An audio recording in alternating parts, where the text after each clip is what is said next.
we're back. Baby number 2. It's still so small. It's basically called Vanishing Twins.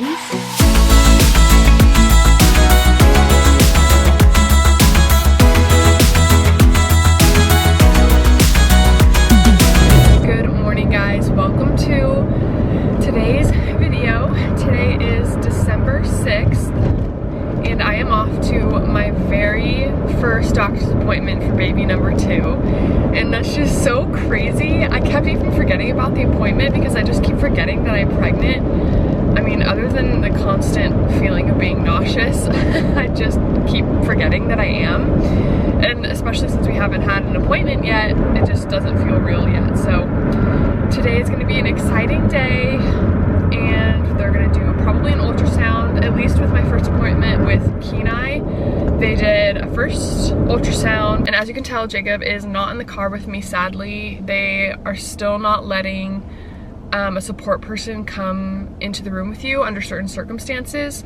So he is not here with me. I'm gonna talk to my doctor and see if there's something that we can work out so that he can come, because it's really gonna be sad if I have to do this whole thing again by myself. And I did it once, I know I can do it again. And like Jacob was telling me, like the 9 months of the pregnancy, it feels really long, but in the grand scheme of things, it's really short compared to the baby's life and the newborn stage, and he's such a big help with that part. I am pretty sad about it.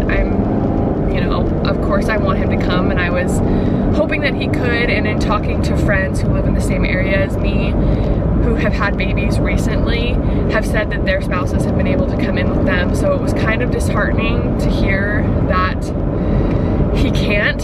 But again, I'm gonna talk to my doctor. I'll let you guys know what she says, because the front desk lady was just not really wanting to help me.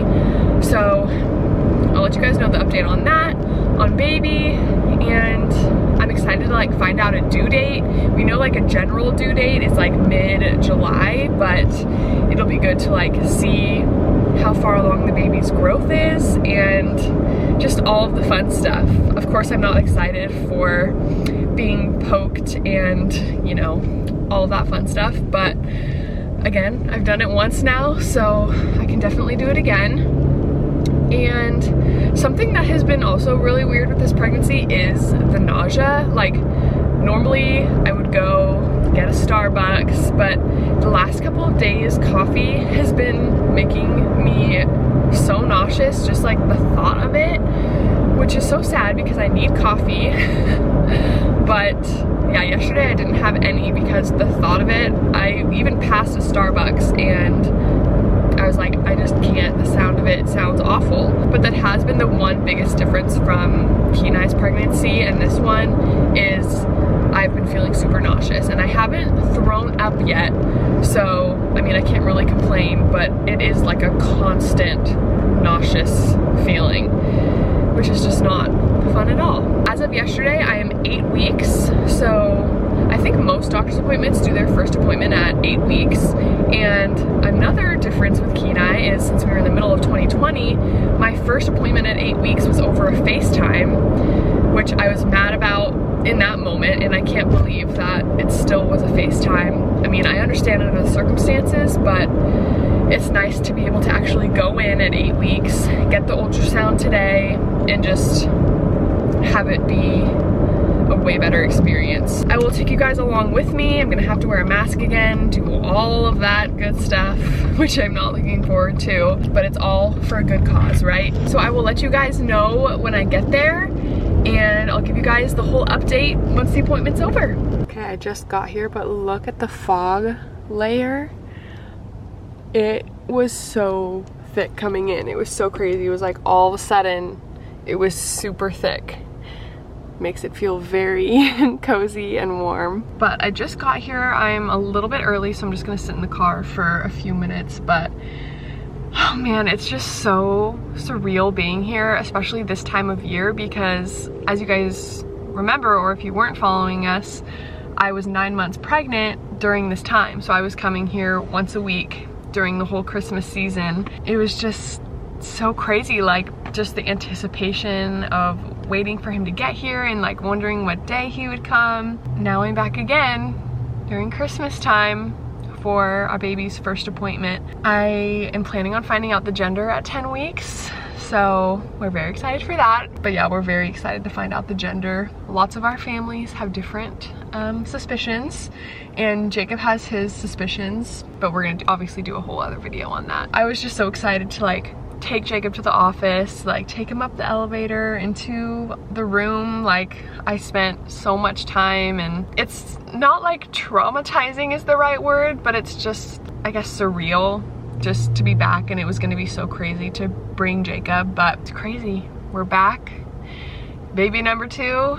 I'm so excited to see he or she for the first time in there, because we did do an ultrasound like right when we found out, but it was way too early to see anything. So I felt kind of dumb for going in for that. But this time we should definitely be able to see something, see a little profile. So I can't believe it. Wow. Well, I'm just gonna wait a few more minutes and then go in. I'll give you guys an update once I get in there. So exciting.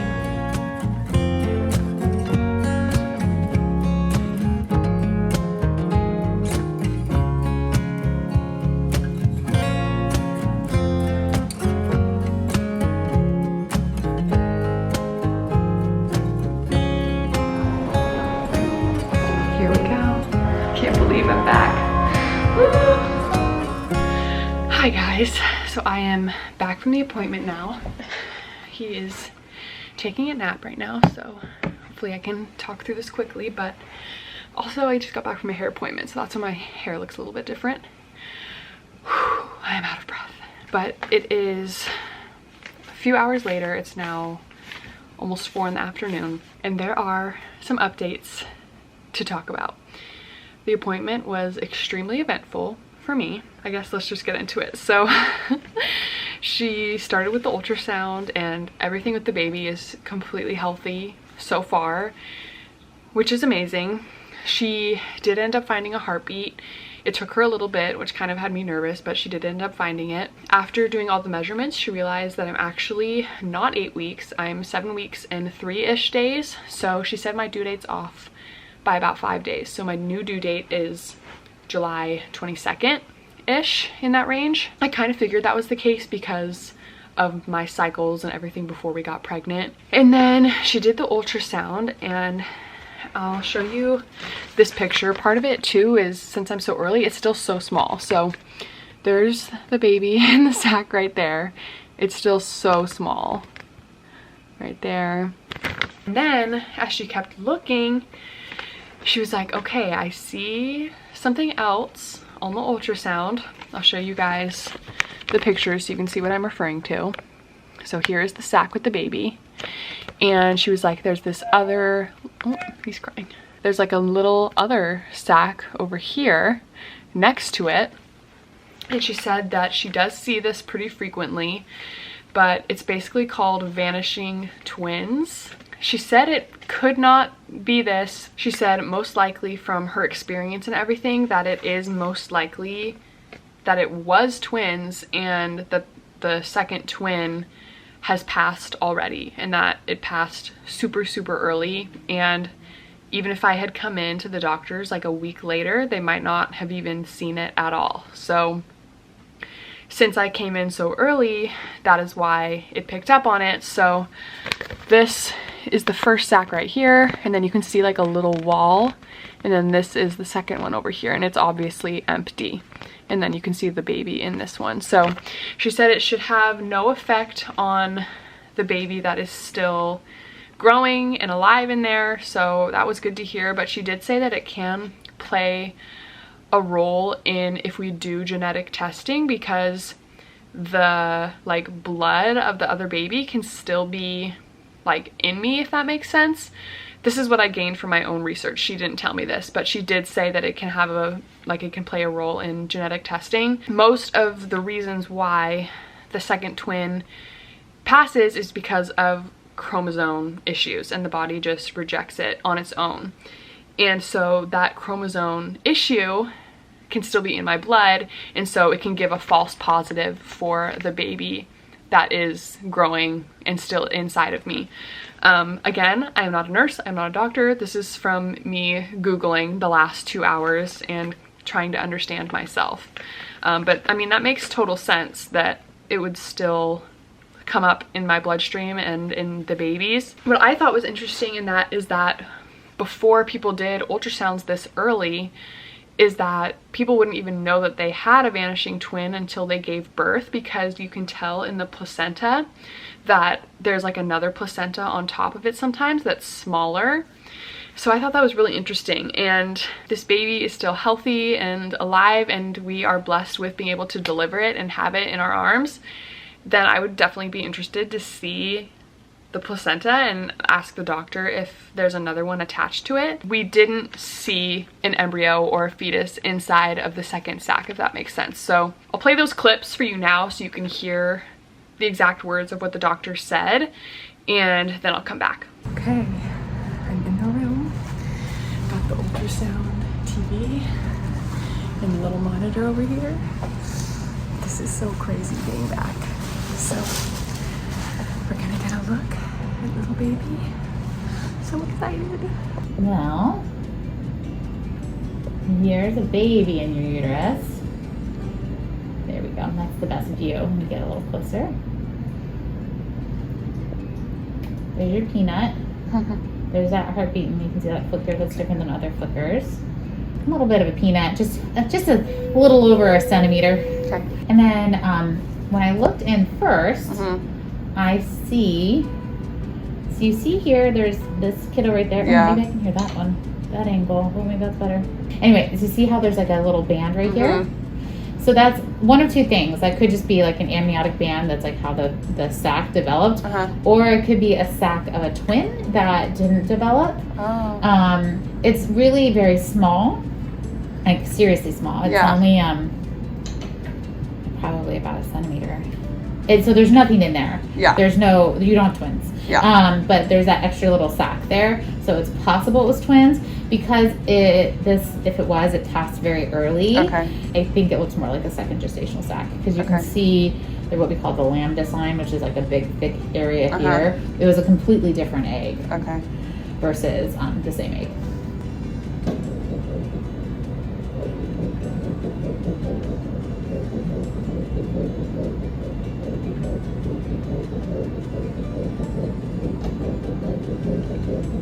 Baby's heart rate's in the 147 range, which is normal.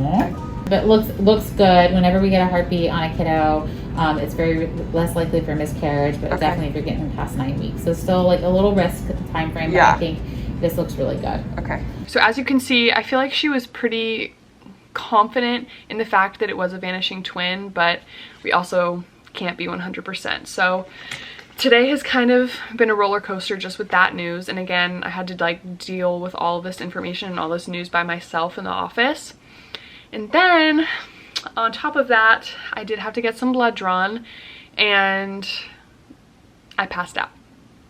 Full on blackout, and I woke up and there were 2 nurses and the doctor trying to hold up my head, and yeah, so that was not fun.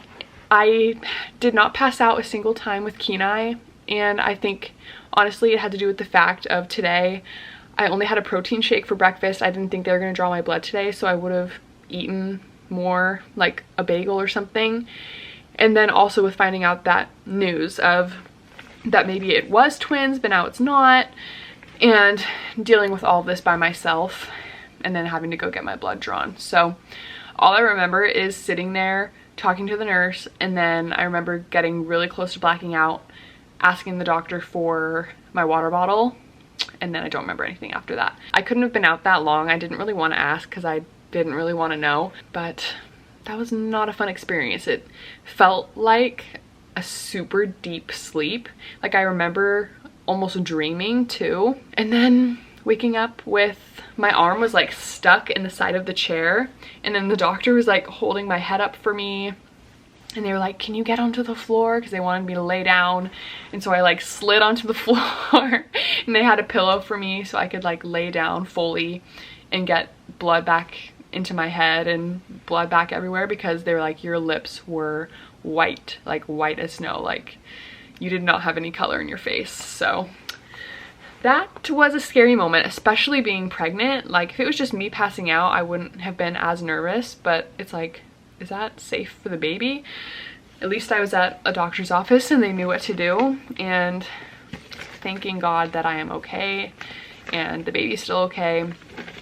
And definitely not happy that Jacob wasn't able to be there with me, because I think it would have been a different situation if he had been there. Definitely keep baby Cross number 2 in your prayers. That would be greatly appreciated. And comment down below if you guys have ever experienced anything like this.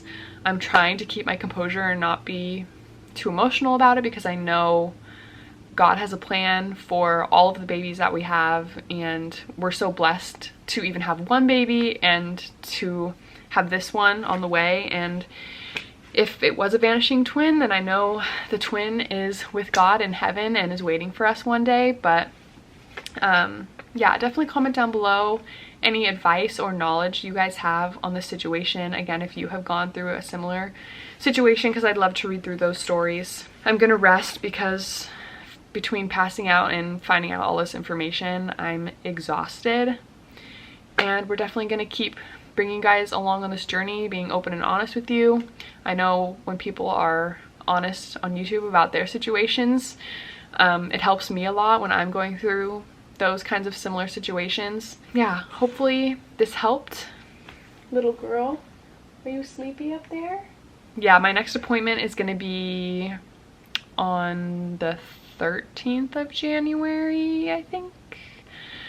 So I don't know how far along I'll be by then. I think that's 5 weeks away, so I'll be 12 weeks, I think is what it is. Give this video a thumbs up, subscribe so you don't miss out on any of our journey for baby number 2, and we'll see you guys in the next video.